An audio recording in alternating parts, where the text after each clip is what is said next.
बुलाकीवाला, केदारवाला, ढालीपुर, हिंदूवाला, ढकरानी, कुंजाग्रांड, नवाबगढ़, खुशहालपुर जैसे गांव में अब हिंदू समुदाय अल्पसंख्यक हो गया है।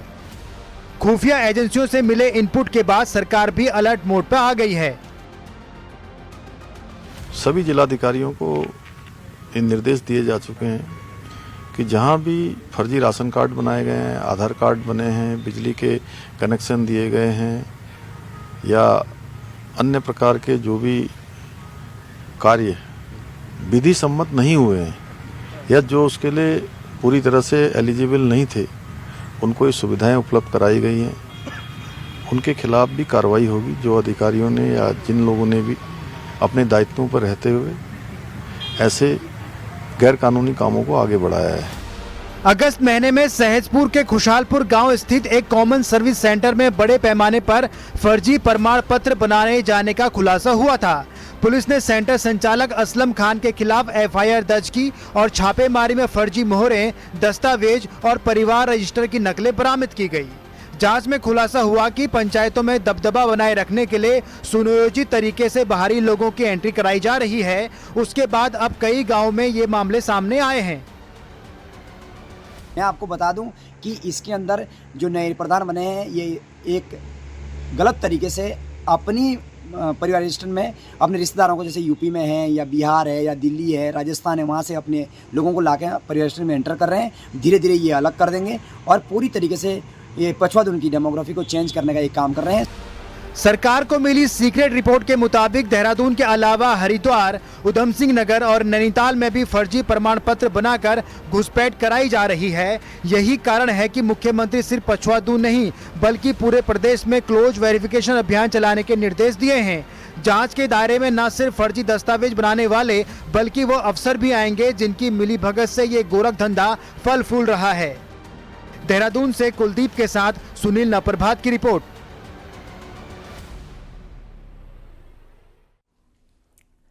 और ये बढ़ते हैं आगे, आपको बताते हैं कि समाजवादी पार्टी के राष्ट्रीय अध्यक्ष अखिलेश यादव ने उत्तर प्रदेश के मुख्यमंत्री योगी आदित्यनाथ को घुसपैठिया कहा, जिस पर सियासत तो गरमाई हुई है। वहीं उत्तराखंड में भी जो समाजवादी पार्टी के पूर्व प्रदेश अध्यक्ष हैं, राष्ट्रीय सचिव हैं SN सचान, वो इस बयान को, अपने पार्टी के अध्यक्ष अखिलेश यादव के बयान को सही बता रहे हैं। उन्होंने कहा है कि यूपी में मुख्यमंत्री योगी आदित्यनाथ के काम को तरीके को देखते हुए ही अखिलेश यादव ने बयान दिया है। जिस तरह से उत्तराखंड में मुख्यमंत्री पुष्कर सिंह धामी बाहर से आए लोगों को वो घुसपैठिया कहते हैं, इसी तरह से अखिलेश यादव ने भी योगी आदित्यनाथ के लिए इस शब्द का इस्तेमाल किया है। कि उत्तराखंड उत्तर प्रदेश का अभिन्न अंग रहा है, लेकिन जिस तरीके से वहां पर उत्तर प्रदेश के मुख्यमंत्री योगी जी वो जिस तरीके से वहां एक्शन कर रहे हैं, जिस तरीके से एक्ट कर रहे हैं, उस हिसाब से उनको कहना पड़ गया कि ये घुसपैठी हैं। और वास्तव में अगर देखा जाए कि जब उत्तराखंड में उत्तर प्रदेश के लोगों को घुसपैठिए कहा जाता है, क्योंकि यहाँ के मुख्यमंत्री कहते हैं, बाहर के लोग आकर के यहाँ बस गए। उत्तर प्रदेश के मुख्यमंत्री योगी आदित्यनाथ को लेकर अखिलेश यादव ने विवादित बयान दिया, जिसके बाद पौड़ी के लोग अखिलेश यादव से नाराज हैं। लोगों ने अखिलेश यादव। आप देख रहे हैं न्यूज़ 18। आदित्यनाथ जी पे बयान दिया गया है, ये पूरे उत्तराखंड की जनता पर एक आरोप है। खुद अखिलेश यादव जी के घर में जो उनकी पत्नी है, कहीं ना कहीं उत्तराखंड से ही बिलोंग करती हैं, और तो क्या कहा जाएगा कि इस घुसपैठिए को उनको कहना कहाँ तक शोभा देता है। मैं ये कहता हूँ अखिलेश यादव जी कहीं ना कहीं सत्ता से बाहर रहते हुए अब बरगला गए हैं, बौखला गए हैं। कि ये घोर अपमानजनक बात जो आज योगी आदित्यनाथ जी के लिए अखिलेश ने कही है, इसकी मैं घोर भर्त्सना करता हूं, क्योंकि योगी जी एक इंटरनेशनल छवि हैं और उनके लिए ऐसी बात करना, उनके लिए ऐसा निंदनीय कथन कहना, मैं तो ये कहूँगा कि वो मानसिक दिवालियापन अखिलेश यादव जी को हो चुका है। सत्ता में वो है नहीं और भविष्य में भी वो सत्ता में आने के लिए कहीं पर भी वो काबिल नहीं है। कांग्रेस के सबसे ज्यादा विधायक वाले 2 मैदानी जिले हरिद्वार और उधम सिंह नगर, यही वजह है कि 2027 से पहले कांग्रेस इन्हीं 2 जिलों में वोट बनाए रखना चाहती है ताकि पकड़ और परफॉर्मेंस कमजोर ना पड़े। वहीं सबसे ज्यादा विधायक वाले इन दोनों जिलों पर बीजेपी की भी नजर है। रिपोर्ट देखिए।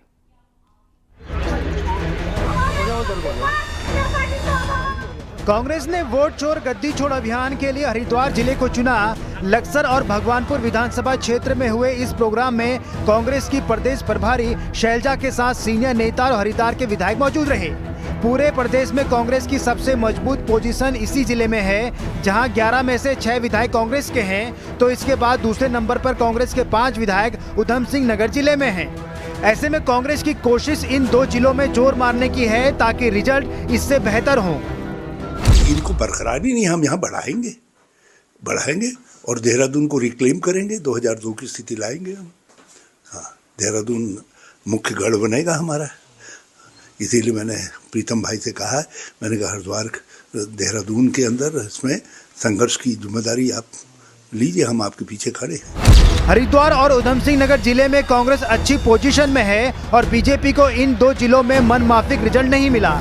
ये बात बीजेपी भी मानती है। बीते हफ्ते यही सवाल न्यूज 18 के राइजिंग रुड़की प्रोग्राम में बीजेपी प्रदेश अध्यक्ष महेंद्र भट्ट से भी पूछा गया, तो उन्होंने इसकी वजह 2022 में कांग्रेस की वापसी की गलतफहमी को बताया और 2027 में रिजल्ट सुधारने की बात कही। एक बार कांग्रेस एक बार बीजेपी, उस मैसेज का अगर कहीं पर प्रभाव रहा तो मैं कह सकता हूं कि हमारे उधम सिंह नगर जिला का और थोड़ा सा हरिद्वार जिला इसमें रहा है। लेकिन अब मैं इस बात के नाते विश्वासपूर्वक कह सकता हूं कि अब जनता को लग गया है कि तीसरी बार भाजपा ही आने वाली है, और उस मैसेज को कन्वे करने के लिए जहां हमारा दल उस कार्यक्रम की स्वरूप की रचना हम बनाएंगे, उसके साथ साथ इसमें विश्वासपूर्वक कह सकता हूं कि लगभग हरिद्वार जनपद की अधिकतर सीटों पर अब की बार भारतीय जनता पार्टी जीतेगी। उधम सिंह नगर और हरिद्वार जिले में विधानसभा की कुल 20 सीटें हैं, जहां बीजेपी के सामने कांग्रेस ही चुनौती है। ऐसे में 2027 में रिजल्ट अपने पक्ष में रखने के लिए बीजेपी और कांग्रेस ने अपने अपने तरीके से कोशिश शुरू कर दी है। दीपांकर भट्ट, न्यूज 18, देहरादून। उधर नैनीताल जिला पंचायत अध्यक्ष दीपा धर्मपाल के साथ 7 लोगों पर एफआईआर दर्ज हुई है, जिसमें पूर्व विधानसभा के अध्यक्ष गोविंद सिंह कुंजवाल के बेटे का भी नाम है। हल्द्वानी में गोलापार के देवला तल्ला पजाया में सरकारी जमीन खरीद से जुड़ा ये पूरा मामला है। एक जियो का फायदा लेकर गलत तरीके से जमीन खरीद का आरोप लगा है। पुलिस मामले की जांच कर रही है। हालांकि उनका दावा है कि उन्होंने जमीनों को वैध दस्तावेजों के आधार पर खरीदा है, इसमें कोई गलती नहीं है। 7 जने रविकांत फुलारा और प्रशासनिक तत्कालीन 2011 में और 2016 में जो यहाँ के तहसीलदार थे, यहाँ के एसडीएम हल्द्वानी थे, यहाँ के पटवारी थे, राजस्व कानूनगो थे, सब ने मिली भगत करके सरकार को करोड़ों के अरबों के राजस्व की नुकसान तो करवाए, सरकार की बड़ी लैंड को माफियाओं के हाथ में दे दिया। ये दस्तावेजों को जो प्रोसीजर है करंट टाइम में के खिलाफ एफआईआर लिखा दी, ये वास्तव में उस मामले में पीड़ित थे, क्योंकि इनकी तो जमीन भी गई। अगर आज की तारीख में राज्य सरकार उस जमीन को अधिग्रहण कर लेती है तो इनकी तो जमीन भी चलेगी। और इन्होंने जो उसमें पैसा दिया है, नंबर 1 4 करोड़ से अधिक की धनराशि इन्होंने उस पर जमीन में दी है और सब नंबर 1 की पैसे की है। कोई किसी तरह की 2 नंबर से पैसा काला धन दे दिया, ये बिल्कुल मिथ्या और झूठे आरोप उसके द्वारा लगाए गए। त्योहारों के मौसम में मिठाई की खुशबू हर गली मोहल्ले में फैली है, लेकिन जरा सोचिए कि यही मिठास जहर में बदल जाए तो क्या। आपको डराना हमारा मकसद नहीं, आपको सावधान करना है। देहरादून से एक ऐसा मामला सामने आया है, यहां पर हजारों किलो नकली मिठाई बेचने की तैयारी थी। देखिए रिपोर्ट।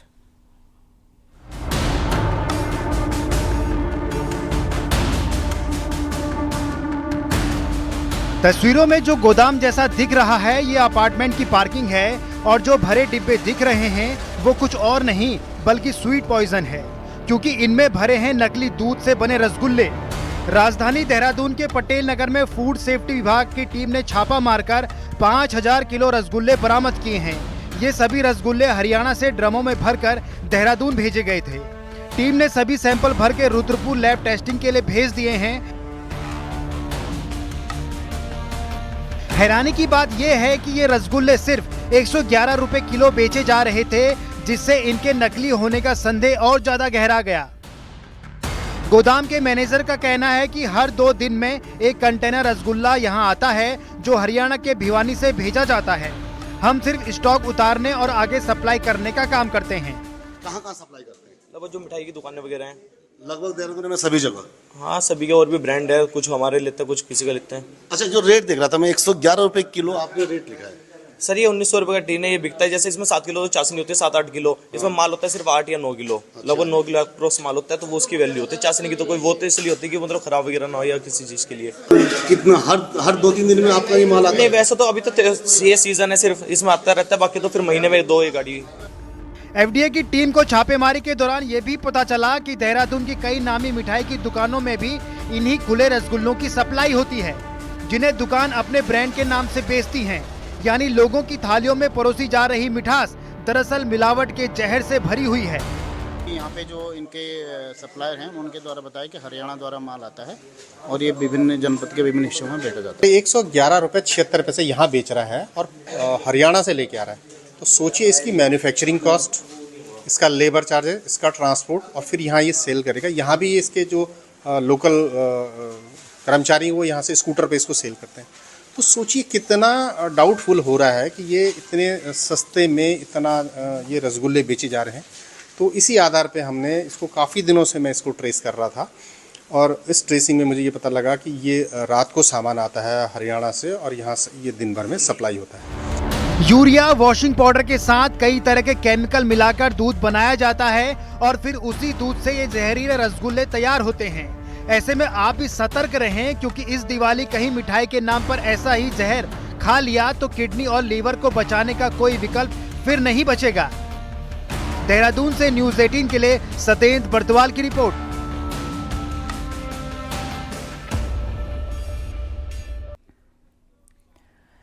खबर अल्मोड़ा से, जहां पर मरचुला के पुलिस चेकपोस्ट तिराहे का एक वीडियो सोशल मीडिया पर वायरल हो रहा है, जिसमें आप देखेंगे रात के समय एक कुलदार इस वीडियो में नजर आ रहा है।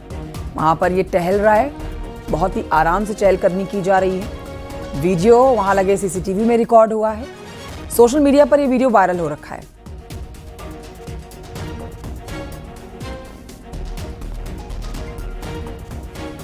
उधर उत्तरकाशी में देर रात एक भालू सड़क पर दौड़ता हुआ देखा गया।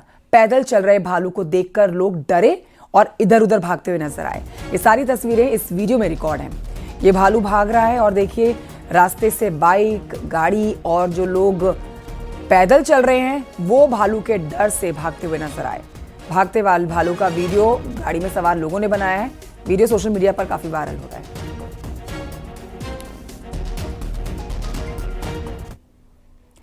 बढ़ते आगे, कोटद्वार दुगुड्डा हाईवे से आपको जानकारी दे रहे हैं, जहां पर इन दिनों हाथियों की बढ़ती आवाजाही से लोग डरे हुए हैं।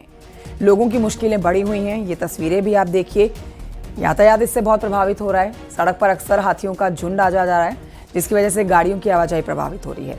स्थानीय ग्रामीणों में भी दहशत है। वन विभाग का कहना है कि हाथियों के मूवमेंट पर लगातार नजर रखी जा रही है। टीमें लगातार गश्त कर रही हैं। साथ ही लोगों से भी अपील की जा रही है कि रात के समय जंगल के रास्ते से गुजरने से बचें। ये सीजन बहुत इम्पोर्टेंट है एलिफेंट के लिए, जो वाटर का लेवल है उसके हिसाब से। तो हम उसको इसीलिए अभी बीच में एक छोटा सा हाथी का बच्चा भी बह के आया था नदी से, क्योंकि उस आपको हाथी को जब क्रॉस करना होता है रिवर, उस टाइम पे ये इंसिडेंस होने की संभावना रहती है। उत्तरकाशी के रामला मैदान में आयोजित सैनिक दीपावली मेले में लोगों की भारी भीड़ पहुंच रही है। इस मेले में स्कूली बच्चों के सांस्कृतिक कार्यक्रमों की प्रस्तुति से लोगों का काफ़ी मनोरंजन हो रहा है। दर्शकों के बीच काफ़ी खुशी है। और ये देखिए, बच्चों के लिए यहाँ पर कई कार्यक्रमों के साथ साथ कई खेल के भी कार्यक्रम आयोजित किए गए। दीपावली के चलते यहाँ पर सैनिक दीपावली मेले में भारी भीड़ पहुँची हुई है। दूसरे राज्यों से भी लोग पहुँचे हैं। पूर्व सैनिक कल्याण समिति हर साल इस तरह के मेले का आयोजन कराता है। इस मेले को इसलिए आयोजन करते हैं कि हमारे जो बहुत से वीर वीरांगना हैं उनके मदद के, उनके आर्थिक स्थिति के लिए, प्लस जो बच्चे जो है टॉपर होते हैं जिले में उनको मदद पहुंचाते हैं, या गरीब जो बच्चे उनको जो आर्थिक मदद करते हैं। भगवान बद्रीनाथ के दर्शन के लिए इन दिनों भारी भीड़ पहुंच रही है। बद्रीनाथ दर्शन के लिए हर रोज 6 से 7 हजार लोग पहुंच रहे हैं, जिससे जोशीमठ और आसपास की कई जगहों पर जाम का सामना भी लोगों को करना पड़ रहा है। खासतौर पर आपको बताएंगे जोशीमठ से आगे जीरो बैंड और मारवाड़ी जैसे इलाकों में भी हालात ज़्यादा मुश्किल भरे हो रखे हैं। रोड पर खराब सड़कें हैं, जिसकी वजह से आवाजाही प्रभावित हो रही है। जाम लग रहा है, लंबी कतारें लग रही हैं, लोगों को गाड़ियों में रहकर घंटों इंतजार करना पड़ रहा है रास्ता पार करने के लिए। केवल व्यवस्थित रूप से ट्रैफिक चलवा सकती है, और यहाँ तो हमें ऐसा भी करना पड़ रहा है, जब गाड़ियां नहीं चल रही पीछे से धक्का मारना पड़ रहा, रात को जेसीबी की व्यवस्था करनी पड़ रही है। ये गड्ढे कोई व्यवस्थित कर ही नहीं रहा, तो ये जो भी जाम लग रहा है रोड की गुणवत्ता के कारण है, बाकी और कोई कारण नहीं। उधर हरिद्वार जिला कलेक्ट्रेट में बेहद रोचक नजारा दिखा। यहां पर डीएम की जन सुनवाई के दौरान स्कूली छात्राओं ने भी लोगों की समस्याओं को सुना, अधिकारियों को सुझाव भी दिए। डीएम ने कहा है कि इस पहल से छात्रों को प्रशासनिक कार्रवाई के बारे में जानकारी मिलेगी, उनका आत्मविश्वास बढ़ेगा। स्कूली छात्राओं ने भी इस पहल को सराहनीय बताया और कहा कि उन्हें भी भविष्य में सरकारी सेवा में आकर लोगों की समस्याओं का समाधान करने की प्रेरणा मिली है। अंतर्राष्ट्रीय बालिका दिवस था, उसके क्रम में आज यहाँ पर 5 गर्ल्स जो हैं हमारे स्कूल विभिन्न स्कूलों में पढ़ने वाली बालिकाओं के द्वारा यहाँ पर आज जन सुनवाई में प्रतिभाग किया गया है, और एक नवाचार के क्रम में उनको भी आज मौका मिला है जन समस्याएं सुनने का। वो भी काफ़ी उत्सुकता के साथ और काफ़ी अच्छे तरीके से जन समस्याएं सुन रही हैं। एक हमें मौका मिलता है कि हम लोगों की बातें सुने और उन्हें समस्या करें, बट ये मतलब सुनना सिर्फ इतना इजी नहीं होता, वहाँ पे हमें थोड़ा इमोशनली भी होना पड़ता है, थोड़ा प्रैक्टिकली होना पड़ता है। मतलब मेरा ना बचपन से ही सपना है, मैं बचपन से ही अपने आप को डीएम के पोस्ट पे देखती। उधर उत्तरकाशी जोशियाड़ा में श्रम विभाग पर लापरवाही का आरोप लगा। बिना व्यवस्था जिले के दूर दराज ग्रामीण के क्षेत्र के लोग यहां पहुंचे हैं। सामान लेने के लिए बुलाए गए ये लोग यहां पहुंचे, लेकिन यहां पर पूरी व्यवस्थाएं थी ही नहीं और सामान भी नहीं था जो इनको वितरित किया जाना था। विभाग की बड़ी लापरवाही, इससे नाराज लोगों ने हाईवे तक को जाम कर दिया। दरअसल जिन लोगों के श्रम कार्ड बने हुए हैं उनको श्रम विभाग की ओर से कुछ सामग्री वितरित की जानी थी। आप ब्रह्मखाल से आ रखे, हमारा कार्ड बन के 3-5 साल हो गए, अभी हम तो कुछ नहीं मिला। हम नहीं पता नहीं कि क्या मिल रहा, हमने ऐसा सोचा कि श्रम कार्ड वाला सामान मिल रहा, बस अब ये पता नहीं हमको कि मिल क्या रहा क्या नहीं मिल रहा। कोई बोल रहा कि टोकन मिल रहा, कहीं से हमको भगा रहे, कहीं बोल रहे वहाँ पे मिल रहा, फिर वहाँ से वापस भेज रहे हमको। 100 रुपये खर्च कर आ रखे हम अपने घर से। वो कार्ड बन रखा है यहाँ, 3-4 साल होगा, अभी तक कोई सामान नहीं मिला। किसी को 2 बार मिल रहा है, किसी को 3 बार मिल रहा है, और हमें देखो तो एक ही बार में नहीं मिल रहा। यहाँ देखो इन्होंने पूरी जनता बुला दी और यहाँ भगदड़ मचा दिया इन्होंने। खबर अगली अल्मोड़ा से है, जहां पर चौकुटिया में बदहाल स्वास्थ्य सेवाओं की वजह से, स्वास्थ्य व्यवस्थाओं की वजह से ग्रामीण आंदोलन कर रहे हैं पिछले 15 दिनों से। यह आंदोलन लगातार जारी है। ग्रामीण स्वास्थ्य सुविधाओं को ठीक करने के लिए लगातार आंदोलित हैं। आंदोलनकारियों की स्वास्थ्य विभाग के अधिकारियों से कई बार वार्ता भी हुई है, लेकिन कोई नतीजा नहीं निकला, कोई समाधान नहीं निकला, तो आंदोलन करने के लिए मजबूर ये ग्रामीण। मैं 2 बार विशेषज्ञ चिकित्सक हमने वहां पर भेजे हैं। एक बार टीम वहां हो भी आई है, उसमें अल्ट्रासोनोलॉजिस्ट थे, बाल रोग विशेषज्ञ थे, फिजिशियन थे और गायनेकोलॉजिस्ट थे। और दूसरी बार में हम फिजिशियन और नेत्र रोग विशेषज्ञ जो है वो वहां भेजने का विचार है। बाकी उम्मीद करता हूं कि बहुत जल्दी वो लोग अपना आंदोलन समाप्त करेंगे।